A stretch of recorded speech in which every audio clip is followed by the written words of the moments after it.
Sounds good.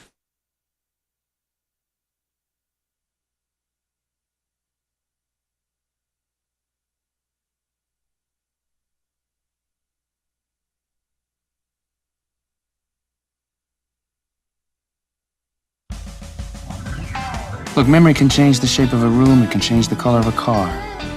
And memories can be distorted. They're just an interpretation, they're not a record. And they're irrelevant if you have the facts. Someone wants me. Someone roaming the streets wants me.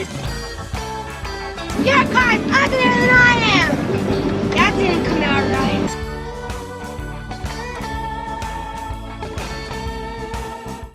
It's Hard-Headed Sports with Spinny and Fetty Bus. Famous for their podcasts, you can now catch them right here on the Al Travis Show. And we've got him, Spinny, with us today. Spin, how you doing, my friend? I'm doing well, Al. How are you doing this morning? I'm doing really well. I mean, it's a short week already. It's Tuesday. It's like what happened. Seemed like yesterday was Sunday. But that's fine. What I want to ask you in big numbers, because not a lot of big things going on, but I think in every category there's something. What do you think in the NFL, at least for your Minnesota Vikings, was the big news this weekend? Ask one more time, Al. Sorry. What about the Vikes? All right, as far as the NFL goes, and I know the season has started, people are thinking this, something very large happened to the Minnesota Vikings this weekend, and I wondered if we could chat about it. Micah Parsons going to the Green Bay Packers. Your thoughts? I mean, That's huge. My thoughts are I wish the Vikings had traded Dallas Turner and 2 firsts for Micah Parsons. I mean, that's my immediate thoughts. I mean, 47.5 million, obviously a crazy number, but just like the Packers, right? Like the Vikes would have been set up for that perfectly with the JJ McCarthy on a 4-year rookie deal. It would have been a 4-year contract. You get Micah Parsons from when he's 26 to 30. I'm surprised more NFL teams didn't want to do this deal because I felt like the Packers underpaid given what they got. And obviously the contract was the biggest part of it. But if you have a good setup in your salary, you're getting the top 3 pass rusher in the league in the best prime years of his career. So I just loved it for them and hated it for us. What I don't understand about it is why wasn't there conversation that he was available? It seems Green Bay knew. It seems to me that the Cowboys called who they thought might be looking for somebody and let them know because there would be a bidding war. I think this shortchanged him. Well, that's what I'm saying, Al, is that it came out that morning by Adam Schefter that the Cowboys were actually listening to offers for Micah Parsons. So it seems like the Dallas put out some type of, hey, we're actually listening to offers, and then within that day, he was traded. Wow. So now, how does that work against your Minnesota Vikings? What do we have that we can even compare with that? I mean, it's just one of the best pass rushers in the NFL that we have to face twice a year every year. Now, I mean, we do have Christian Darrisaw and Brian O'Neill, so I do like our tackle setup. I think we're top 5 in the league in tackles, like our tackle group. So like I like our matchup, but it's just never good to have. I mean, this guy's Reggie White. I mean, this guy's like, Jared Allen. I mean, this guy's one of those generational. That word gets thrown around too much, but in this case, it's true. I mean, man made 4 All-Pros in his first 4 years in the league. I mean, there's just nothing else to say.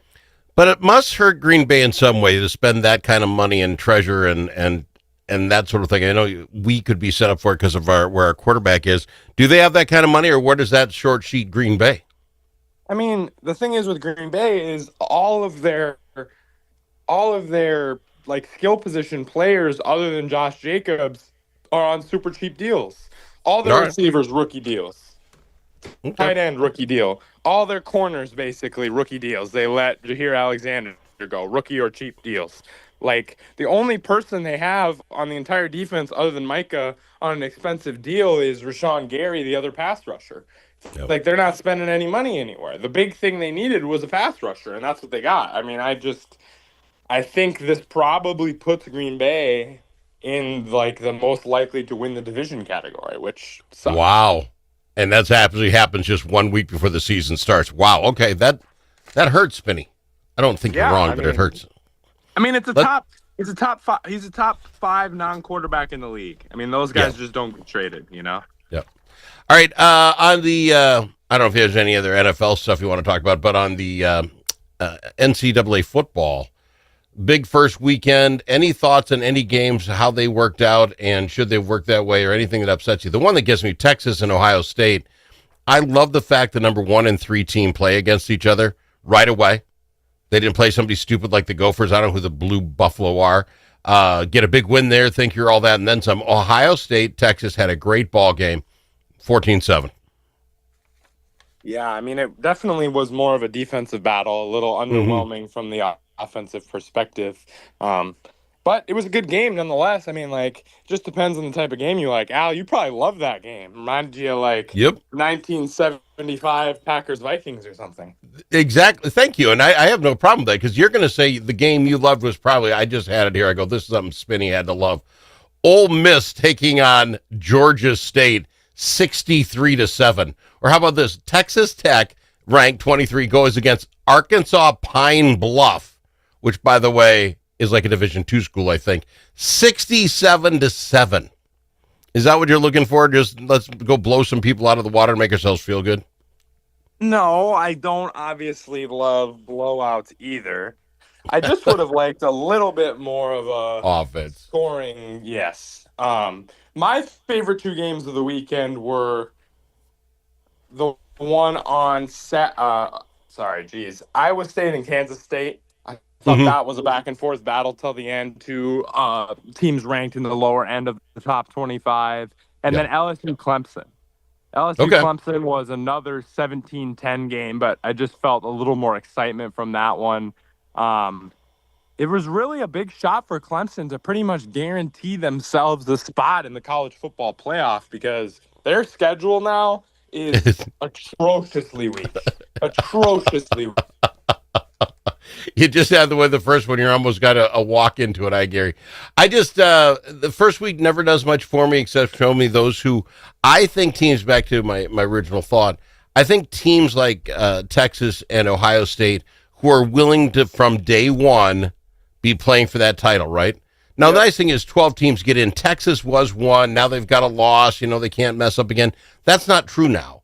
So you can have this kind of matchup, a 3-1 the first week. I love that.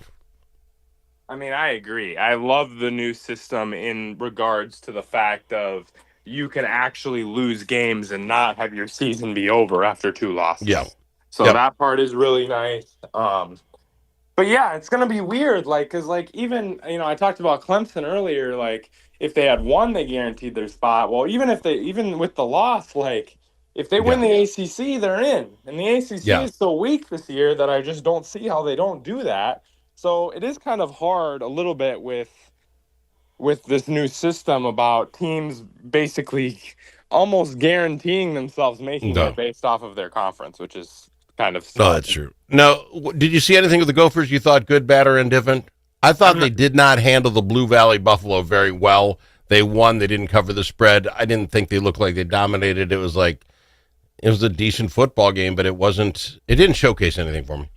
Yeah, and that's not a football game I'm going to take anything from, really, because that's literally the worst team in Division I, or one of the worst teams in all of Division I. So good, we did our job getting the dub, but that's pretty much all I'm going to take from that. That's fair enough. Let's go to break. We'll be back. We have more to talk about. Your Minnesota Twins and also your Lynx coming up after this. A famous politician once said, "You're entitled to your opinion, but you are not entitled to your own facts." But in a world full of AI and fake news, where can Minnesotans find the facts? Center of the American Experiment is Minnesota's go-to source for fact-based analysis and common sense solutions for taxes, energy, public safety, and our kids' education. Visit AmericanExperiment.org for more information. Think About It is brought to you by Center of the American Experiment, Minnesota's think tank.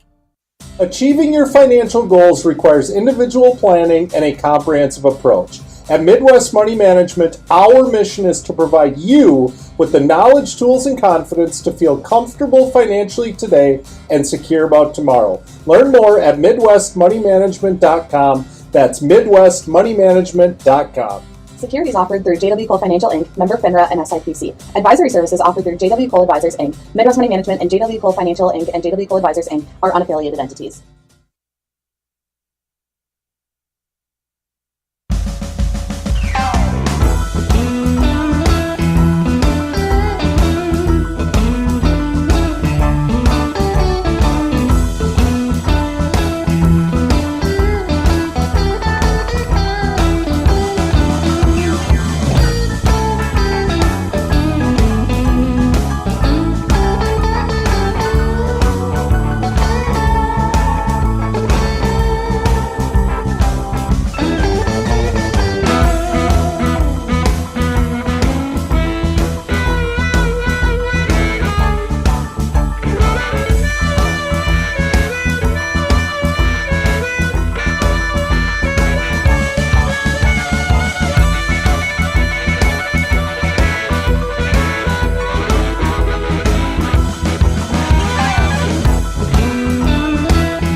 The Al Travis Show, the last place you can go and hear all sides. Respectful, thoughtful, and grateful. And I know Spinny does not like discussing your Minnesota Twins, but we need to do it. But loss to the White Sox yesterday, 6-5. I don't know if anybody really cares other than we lose to a team that's 29 and a half games out, and we haven't won a series, I don't believe, since the All-Star break. I might be off by one. But let me ask you this, Spinny.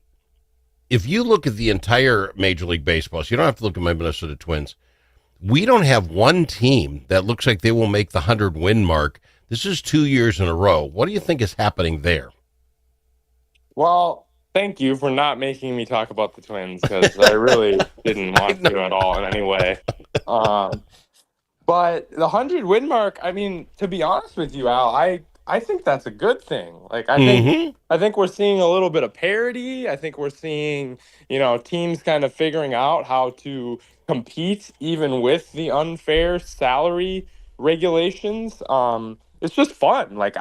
It's turning more into the NFL vibe, which I think is good. Now, is this a long-term thing that's going to happen? No, I don't think so. But it's fun. It's been fun to see for a couple of years.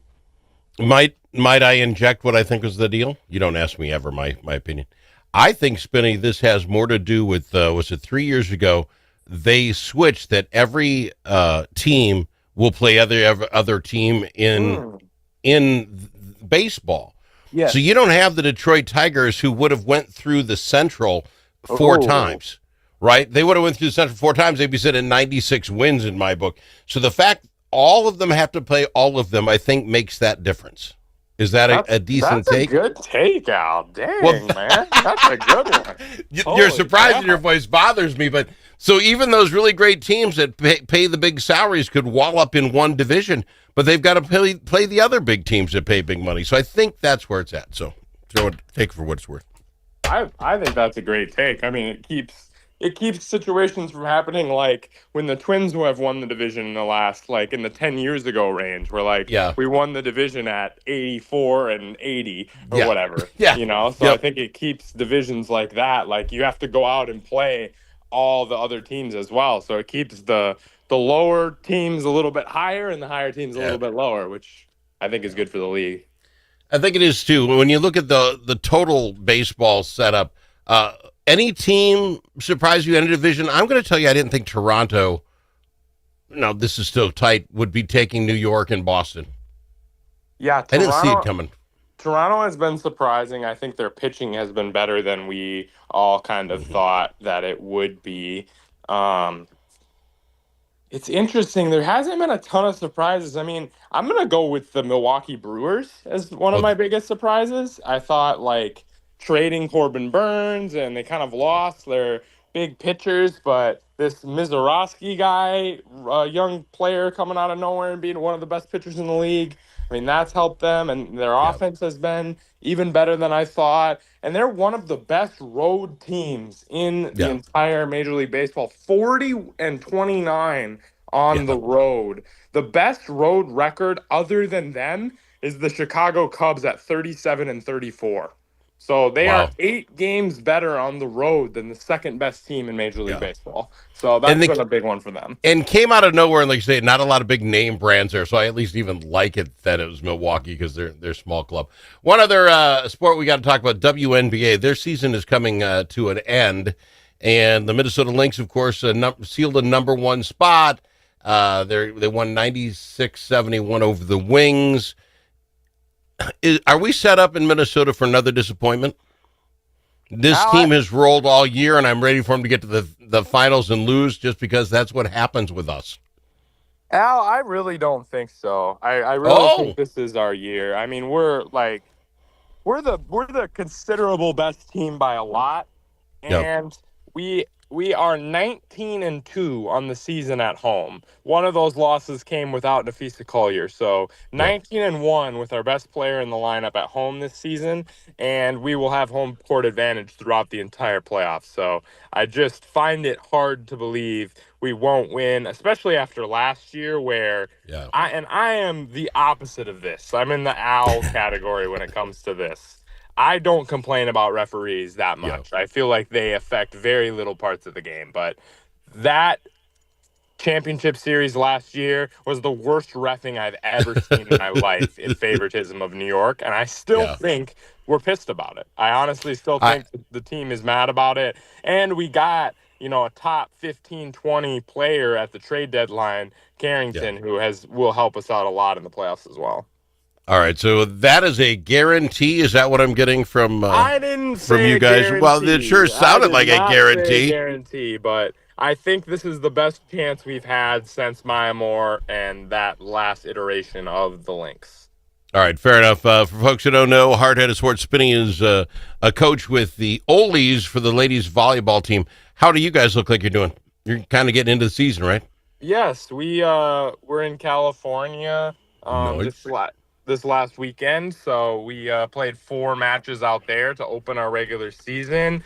We went 2-2. Wish we would have snuck out one of those wins, but we played our 2 losses were to the number 7 and number 11 ranked teams in the nation.